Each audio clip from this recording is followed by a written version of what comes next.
আমি এখানে এই যে এলপি গ্যাসটা প্রবেশ করব। তো এর আগে আমি এই যে বাইকের যে তেলগুলো আছে এগুলো একবার জ্বালাই ফেলবো এবং কি চাবিটা অফ করে দিব। তো আমি এই যে চাবিটাকে একবারে মাঝখানে দিয়ে দিব, এটা অফ হয়ে গেল এবং কি তেলের লাইনটা খুলে দিব।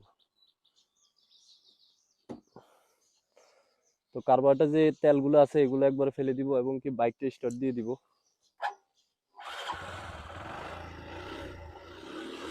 তো বাইকের কার্বোরেটরের ভিতরে যে তেলগুলো আছে আমি এগুলো একবারে পুরো জ্বালাইনি। তো গাইস দেখো আমার এই যে তেলের যে লাইনটা আছে এটা একবারে পুরোপুরি খোলা। হ্যাঁ,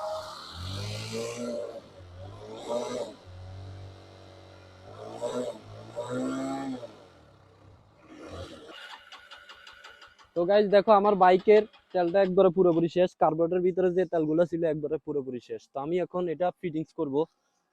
ফিটিংস করে দেখবো যে এটা কি চলে কিনা। তো আমি এটা বাইকের সাথে এখন একটা রশি দিয়ে এটা আটকাই দিব। তো আমি এই যে বাইকের সাথে এটা অ্যাডজাস্ট করে দিছি। তো আমি এই যে এখানে মুখটা খুলবো এখন।